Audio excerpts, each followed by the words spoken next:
Hello, beautiful moms and entrepreneurs. My name is Charisse Walker, and I'm your host of the Unbreakable Mompreneurs podcast. This is a place where we come together to learn, grow, and inspire. So sit back, relax, and let's get started.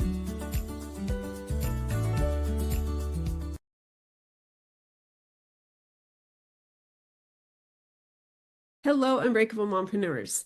So if you are listening to this podcast, you're most likely a mom. And so if you have postpartum to perimenopause, we are going to talk about that today. So my name is Charisse Walker, your host, and today I'm here with Amy Loden Tiffany. So without further ado, Amy, why don't you introduce yourself? Because you're super accomplished. Oh, thanks. I'm a mom like all of you, right? Like we're just figuring it out as we go. But great to be here. I'm a medical doctor by background, and over the last 12 years, I've had the privilege of having 4 humans of my own to try to keep alive. And then we are fostering a 5th child right now. So the idea of being a businesswoman and having my own practice and being a mom at the same time resonate with me. And when I found your show, I was like, oh, I wanted to talk to her. So delighted to be here. Well, thank you. And you've written a book, you've done TEDx talks about this. And I think that this is a topic that we don't really talk about a lot, Yeah. especially, I mean, even if you've had a miscarriage, where the postpartum, you still go through postpartum. And so we just don't Yes. talk a lot about that and what Right. happens. And so when it comes to women and the burnout, because that's kind of what happened to you, right? Burnout. What is your advice to women that, like, I just had my birthday yesterday. I'm like over the other side of the hill now. You joined the club? Come on. I did. And plus one, right? And so Yeah. I think of it and all these different things that we're involved in Yeah. because we feel like we have to prove ourselves or we feel like we Right. have, and then we have these humans that we're hmm raising hmm and we get tired. So Yeah. what is your advice? So, I mean, are there hmm biological things happening that we're unaware of? Yes. And as you pointed out, there's culture, there's expectations from others, not to mention any layers that we can't even have the scope to acknowledge today. Right. But there is biologically differences. I mean, there's a reason 20-year-olds are better at having babies than 40-year-olds, right? There's Amen. differences. So I do think acknowledging those, and I didn't have my first until I was 29. Many professional women do delay childbearing. Yeah. Sometimes it's not intentional, and there are those multiple miscarriages or infertility or other challenges, and certainly those are tough. There's no doubt about those. But what I would say for the most part, let me take it this way. What I wish my 20-year-old self had known compared to my 40-something-year-old self. And I'm not going to be brave enough to admit how old I am, so don't judge me. But I think if I had understood at 20 that I didn't even appreciate how scared I was of failure. I had to be perfect. I had to meet the expectations. Of course, at 20, I was trying to get into medical school. So anything less than an A was devastating to me because I knew that if I didn't get a really high GPA, I was going to end up not either being waitlisted or not get into medical school. So that was kind of my mindset at 20. And then by 30, I now have a 6-month-old baby. And it's like, okay, this is my first kid. Like I've taken care of thousands of people. I've been in the pediatric rotations. Like I know all this stuff. So why am I failing and sucking at this mom thing? Right? Like, what's wrong with me that this isn't working the way I thought it would? So now that I'm in my 40s, what I would say is instead of being afraid of failure, I don't have a fear of failure anymore. My fear is regret. I don't want to get to my deathbed and have regrets. Yeah. And part of the reason that switched for me was a very traumatic birth experience I had where I did end up nearly dying in my last pregnancy. That's what prompted me to say, hey, we need a TED talk about this. We need to write a book to help moms figure out that they're not failures, that we have to really identify what works for them and their family and their circumstances. And so that was the big transformation that happened in my thinking. And would it have happened anyway? I don't know. We see people as they age all the time talk about what they wish they had done at earlier ages, right? So maybe that's part of just natural adulting. But I really came face to face with this idea that our mortality is real. We will all die, right? And you would think, well, you're a doctor, of course you know that. But a lot of us don't think about it in the long term. We don't make decisions for the long term. And a lot of the work I do now is based on this idea of how do you identify what's important to you? How do you go after it without compromising who you are as a person, especially important for moms? And then how do you look backwards with grace and realize that that was part of the story you were going to always have and you need to learn from it rather than criticize and beat yourself down for it, which we are very good at as women. I don't need anyone to judge me because I judge myself enough, right? And I bet every woman here can identify that the thoughts we have about ourselves are so much more negative than the thoughts anyone else has about us. I don't know. I've been a little emotional. And even with my podcast, like if people go back and see there was a 3-week gap, I didn't know that I didn't publish. I thought it was only 2 weeks, but I'm so Yeah. overwhelmed right now with so many things on my plate. I'm forgetting things I never ever would have hmm forgotten before, or I didn't Yes. care, right? Yes. Right. And this is probably going to be a very vulnerable podcast, but I think that like I was in my little craft room yesterday looking for something because this guy dropped off 5-gallon bucket of grapes. And so I'm like, oh, I Yes. got to make these because it's starting to smell like wine now. Well, I'm great. And so, yeah, it only came 16 quarts, I think, but I did not have time for that at all. That Right. was the last Right. thing I needed to do, but yet I needed to do it. And then hmm my countertops are now purple. And Yes. so, it's fine. They'll go away eventually. But I was looking for cheesecloth in my craft room and I was looking through all this stuff and I'm like, oh, I remember when I used to want to be able to craft and do all these things with my kids. Yes. And with Yes. the first four, like I had to be the breadwinner because my husband Right. would. This one, my current husband, I don't have to, right? So Yeah. I honestly could stay home and be a hmm housewife and do nothing and but spend time with my kids and be able to do this stuff. And so I logged into my daughter's grade. She's 12, and I'm like, oh my gosh, junior high, right? Yes. Like, Yes. sweetie, what is going on here? And Yeah. shame on me, like I'm not helping her because I'm gone all the time. And so I just like this moment yesterday thought, what am I doing? Like, Mm. what am I trying to prove? Who am I here hmm for? What am I trying hmm to accomplish? Like, I would really just like to spend time. And my youngest is 10. Yeah. So, like, yes, I'm a stay-at-home mom, but I'm not a stay-at-home mom. hmm And I think we as women, like as businesswomen, my question to you listeners are, who are you doing it for? What are you trying to prove? And why are you hmm doing it? Because I'm thinking I only have 8 years left with my daughter, 10 with Yeah. my other one, or 8 years. Right. Like, we're over halfway and hmm I can't reverse time.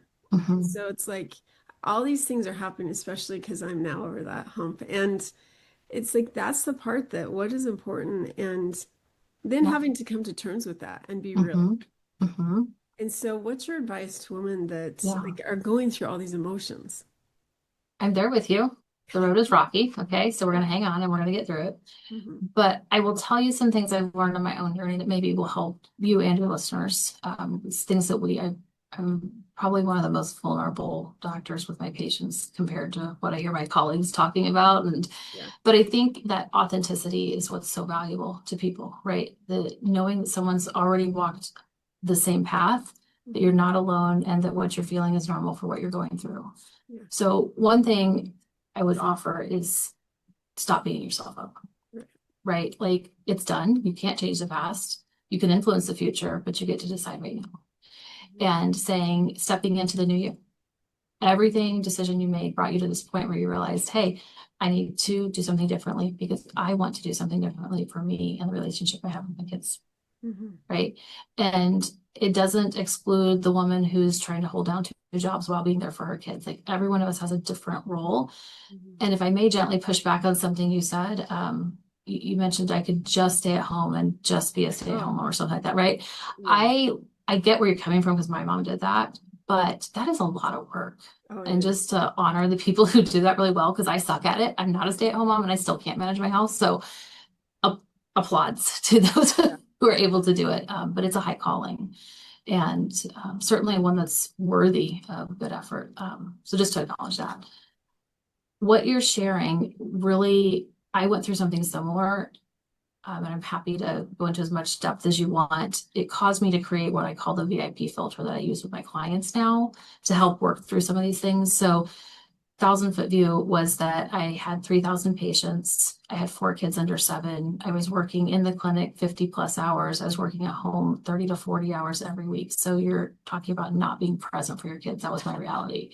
Yeah. And at 7, my daughter point blank asked me one night, why do I love asking me, why do you love your job more than me? Oh, And that was the catalyst for me. I had been unhappy. I knew the tension was wrong. I knew the alignment was not fitting. But that moment was so clear to me that there's only one thing I have ever wanted more than to be a good doctor, which was to be a good mom. yeah. And of course, my kids hear me say this enough now that when they're mad at me, they're like, "You're not being a good mom." I'm Yeah. like, "You're not going to push this button because I've already owned this, right? I've already done that. I've acknowledged it. I've moved on." But it's kind of interesting now because of changes I made with that conversation. I would have never told you 5 years ago that I would own my own medical practice, that I've done a TED Talk, I've done a book, right? Like that was never even on my radar. Yeah. But because of that conversation and the life-threatening experience I'd had just 18 months before when the twins were, when I was pregnant with them, those two things for me just pushed me to say, I'm not showing up to the highest calling I have in my life. Yeah.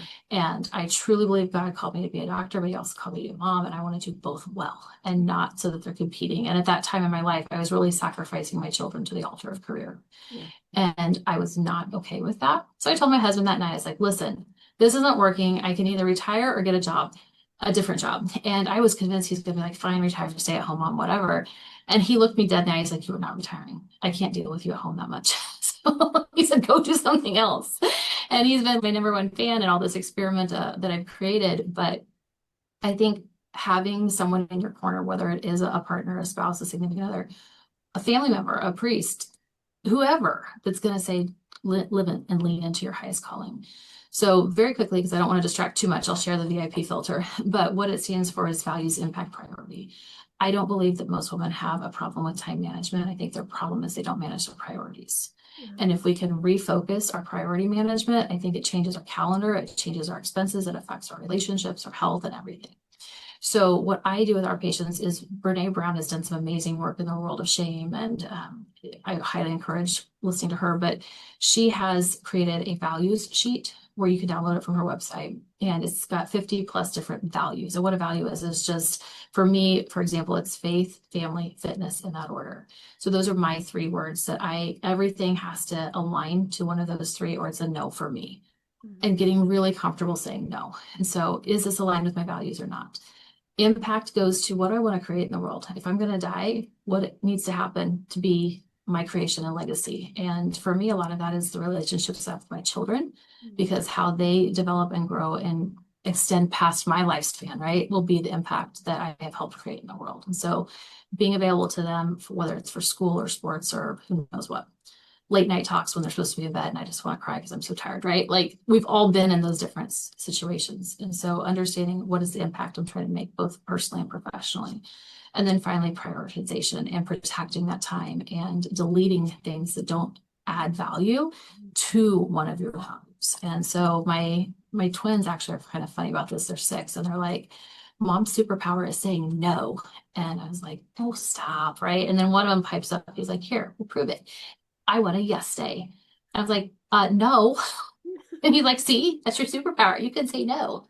And so it's funny, but it's also resonated deeply because it's taken a lot of work for me to be able to say no. I want people to be happy with the decisions I make. I want to make people feel good around me, right? Like the people pleasing tendency is, I think, more common in women than men. And it can be seriously compromising to your quality of life, personally, professionally. That was so much. I know, I'm sorry. I was trying to make sure we get like good value, really high no, level. it is like, I mean, we could talk an hour for each one of those things, but I do want to go back because when I said just, Yeah. like I am a career person because the demand for being a stay-at-home mom is a lot, Yes. and Yes, it's a it is. thankless job.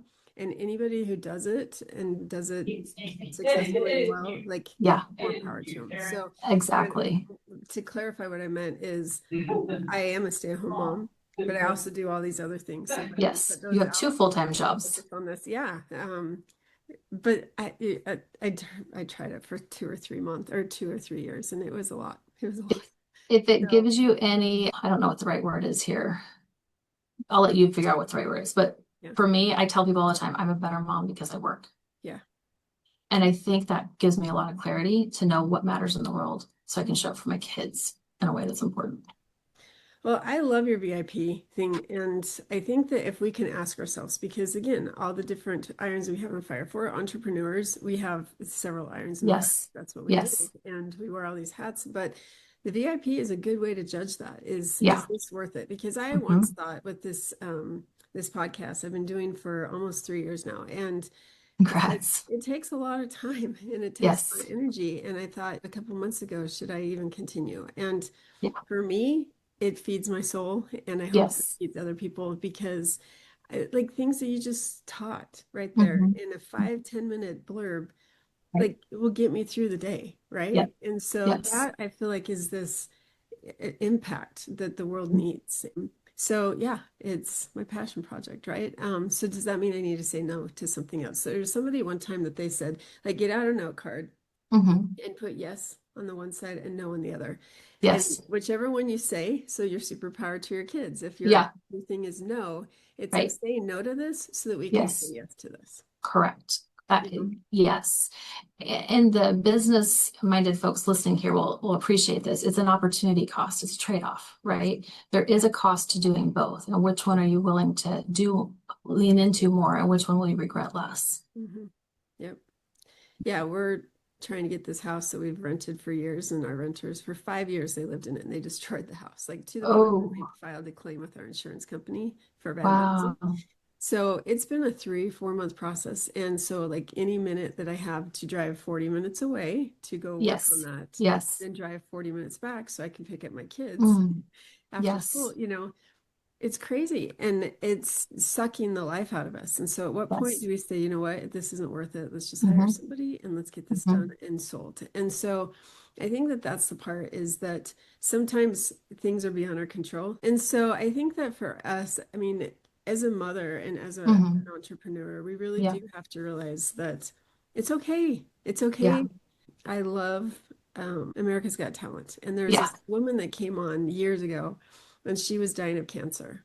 And Mm. she sang this song and it was, it's okay, it's okay. And we came across it the other day and it really is okay. Like she ended up passing away before that season was gone, but Oh, she had wow. such a positive attitude on life. Uh-huh. She was such, like, she gave so much. And the Yeah. legacy that you talk about, it's what do we Right. want to leave? And Right. that needs to be our focus. And if our focus is, like, for me, my legacy is my children and Yes. like writing the book that I did and changing marriages. Yes. And that's my focus. Yeah, I love that because what you're not saying is also what probably people need to hear, which is you've found a way to take pain and make purpose from it, Yeah. which sounds cliche, but that's actually a ton of hard work. It's a ton of intentional thinking and forgiving yourself Right. and realizing what you've learned so that you can grow from that. Mhm. I mean, I commend you because a lot of it's hard. It's emotionally and mentally taxing to think even a little bit about this.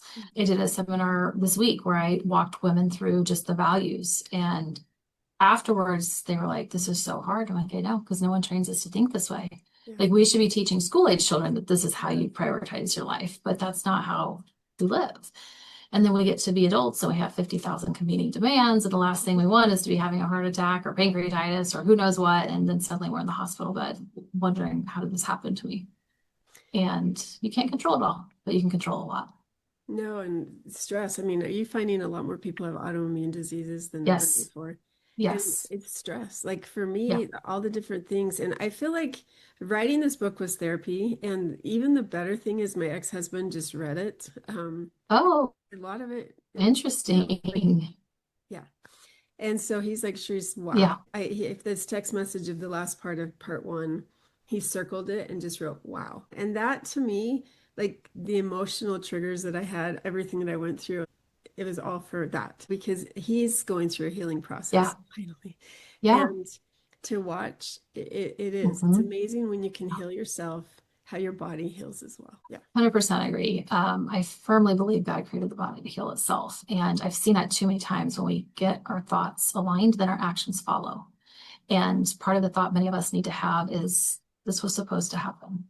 Mhm. Nothing went wrong. It was always going to happen like this. Mhm. And it's supposed to happen. And that's really hard depending on what you've been through. I mean, I was raped in college. It took me a long time to even acknowledge that. And people ask me, how is that supposed to happen? And I don't even have that full understanding yet. So I say that knowing that I'm talking to someone I've never met on your show, right? There's somebody who's listening and saying, well, that can't apply to me because you don't know what happened to me. But I'm telling you that things do happen to us, good and bad, and we get to decide what we do with them. We get to decide what we make them mean. Was it a horrible experience? Of course it was. And have other people been through a horrible experience? Absolutely. So I don't minimize the pain. Right. But I have found, especially when it comes to health, mental health and physical health, Mhm. being able to say, I get to make this mean what I choose is a lot more powerful than feeling like you never had a choice or you had something taken to you. And they can both be equally true.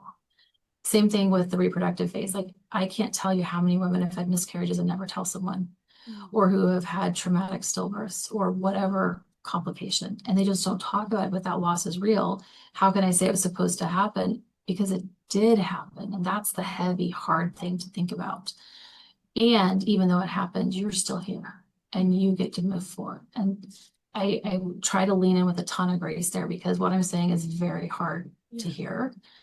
And it's not the right thing for everyone. So if you're hearing me say this and you're totally rising, your hackles are rising, it's okay. Just think about it, put it away somewhere else until you're ready, because I don't know where everybody's at. It's hearing these words, and we're all on our own path. But I agree with you. Like, when you can become the victor and take control and say, you know what, Yes. this happened and I don't have control over it. Like, I did Right. not, you had no, you could Correct. not control the situation you were in at that point. But Correct. when you like are where you're at now, like I know people that they live for years, like they're angry at their church or they're angry at Yes. this, and they like live in that. Right. I'm like, how sad to me that you have become this victim and you've defined Yes. yourself as this. Like, Right. if you could go to the other side and realize, okay, I'm no longer going to let this control me. And that's what I Right. talk about in my book. Yeah. You can like overcome that. That is the part that you're healed, you're happy, you Correct. find Right. that peace and that comfort. And I mean, I was a victim for 15 years, and I like look at some of the people that are close to me. I'm like, why did you let me like Yeah. I was so not enjoyable person to be around. Yes. Um, Yes. and now I can look at it and like kind of like you, where people can think what they want, but that doesn't bother me anymore. It used Right. to. I used to lose Yes. sleep over it. Like, I Yes. used to get sick, physically sick, because somebody was going to be mad at me. And once you can take control of your life and you can take that back over, it is such a different place than Yes. where I was. And your circumstances don't define you. Right. That is something that I try to teach my kids, because that's not the message we hear in school and culture and in life. Right. Circumstances can be really good or really bad, but you get to choose your reaction to them. Exactly. I've lost his name right now, but there was a gentleman who survived the Holocaust. And before it, he had written a manuscript, and he ended up being in the Holocaust with this manuscript. I said the Holocaust, sorry. He ended up in a concentration camp with this. Yeah. And eventually they found it, and eventually they destroyed it. And he still went on to reproduce it after he was released. And it's a beautiful story. I'll try to email you the name of the guy, because you might want that for your show notes. I think you're right, Peter something. Yeah. I want to Like, say he lost his family, his parents died, his wife died. Talking about, Yeah. And it's just such an incredible story of how powerful our mind is, and what a wonderful tool God's given us to be able to say these really horrific things happened. Yeah. And I get to choose my way forward. That is so much more empowering to me. And again, I want to offer a ton of grace to the person who's hearing this. And this is coming across abrasively, because I've been where you're at and it sucks. And I'm going to encourage you to just keep going. Yeah. And heal. Like, just find the healing. Take your time if you need to. Correct. Get the help that you need to, but you need to heal. Yeah. I mean, it took me almost 12 years to deal with what I was dealing with from college. Didn't even tell my husband when I first met him. Wow. Like, it was a really thing that I just locked away and wouldn't acknowledge. And then slowly, with a lot of coaching and therapy, I began to realize this has impacted me in a way I don't want it to. And I'm going to change that narrative. Well, you've given a ton of advice. I love it. It's deep. I wish we had more time, but I do want to ask, and we've talked about motherhood, but you're on that part where I'm assuming you're done with childbirth, right? As far as I know. Yeah. Right. I'm not expecting anything different. So what advice would you give to women new mothers that are starting out? And it could be any advice, not even as a new mom, but like, what do you wish that you knew now that you wish you would have known? Yeah, so a couple things. One is and this is what my TED Talk gets into a little bit, is the idea that pregnancy is actually a really good stress on a woman's body to tell and predict what's going to happen in the future. So something like 15% of pregnancies are affected by gestational diabetes or abnormal diabetes tests during pregnancy. Another 10 to 15% have some spectrum of either high blood pressure in pregnancy or preeclampsia, even HELLP syndrome. If you don't know what I'm talking about, that means you probably didn't have any of these and you're okay. But for the woman who had any one of those, getting connected with somebody who realizes they're at risk. I was not taught that in medical school. I was not taught that in medicine residency. I learned that because I started doing digging after I experienced these things in my own life. And if you have gestational diabetes, half the women who experience that within 5 years will go on to have full-blown type 2 diabetes. 5 years, 50% of them. That's huge. And then when you think about preeclampsia, it's the kind of the far end of the blood pressure spectrum affecting pregnancy. And if you had preeclampsia or preterm birth, your risk as a woman of dying from heart attack, stroke, or a cardiovascular related problem before the age of 60 is 10 times higher than everybody else's. Wow. And yet, if you can reverse the things that caused it, that the pregnancy unmasked, you can get back to a healthy baseline. And so there's this myth, and I was taught in medical school too, this idea that you solve the problem by delivering the baby, ending the pregnancy. But the truth is the pregnancy unmasked a problem that was already there. It didn't start in pregnancy. It was revealed by the pregnancy. So if you've had those disorders, whether you reach out to me or someone in your community, like plug into somebody who even knows that's a risk, because most of our colleagues aren't taught that. They don't even know it's a problem to be looking for. And No idea. that's massive. So yeah, so that's the one thing I would say, just kind of on the practical medical side. What I wish I had known as a new mom was, and of course, every mom who's had a baby knows this, but once you've gone through that birthing process, however that looks may not have been how you thought it would look. You might have thought it was going to be a natural birth and it ended up being a C-section. You are still a legitimate mom. You've given birth in all aspects of that experience, and letting yourself acknowledge that it might look different, but it wasn't bad or wrong can be very soothing. I meant to have a natural birth with my first child. She decided instead of term to have her born, right? And so we had a C-section. Did that make me less of a mom? No, but I had a tremendous amount of guilt. So whatever the thing you're carrying is that isn't serving you, it's okay to let it go. And it doesn't have to mean you're a bad mom. I want to add one more thing to that. So I have a client that a year ago I met them, and they couldn't have a baby, so they paid for a surrogate. And now a year later, they're going through a divorce, and it's unfortunate. But in talking, like it's a sad situation, but one thing I noticed in the conversation that we've had is that she doesn't feel like something didn't connect with the baby. I don't know if it's she was feeling guilty because she couldn't have it, or because like there's so many emotions. And if you've had a baby, if you've adopted the baby, if you've hired a surrogate, if it doesn't matter, as a mother, if you fostered the child, you're a mother and you have this beautiful baby or child that you were given, and embrace that. It doesn't matter how. Agree. And I think that sometimes there's shaming, like again, it's a cultural, it's a mental thing that we just have to give ourselves grace. Correct.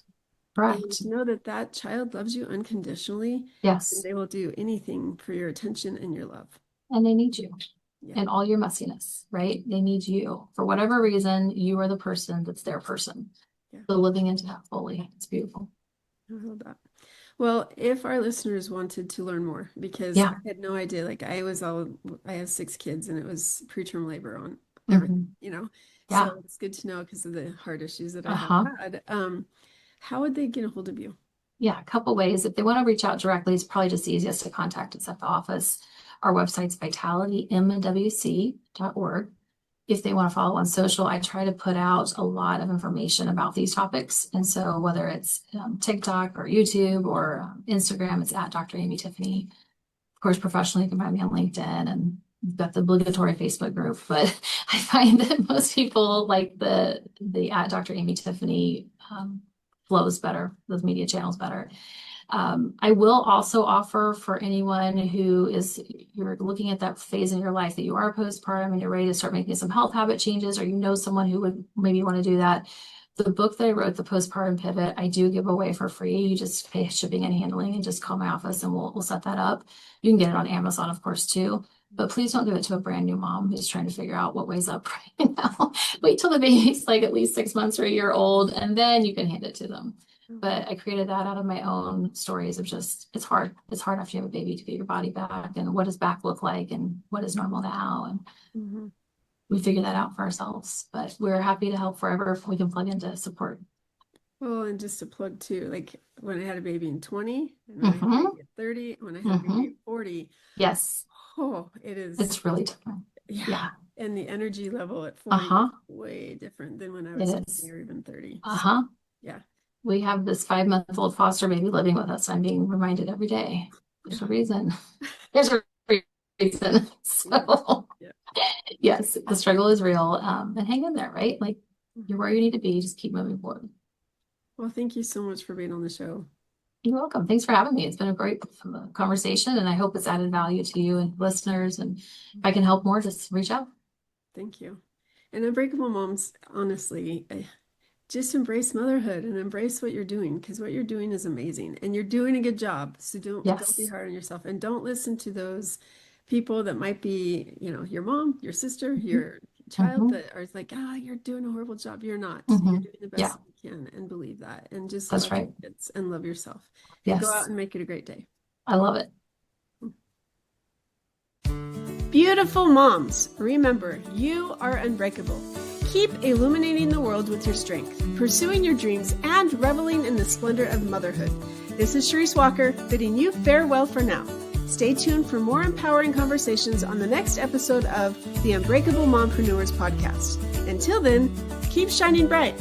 Signing off with love, Charisse Walker.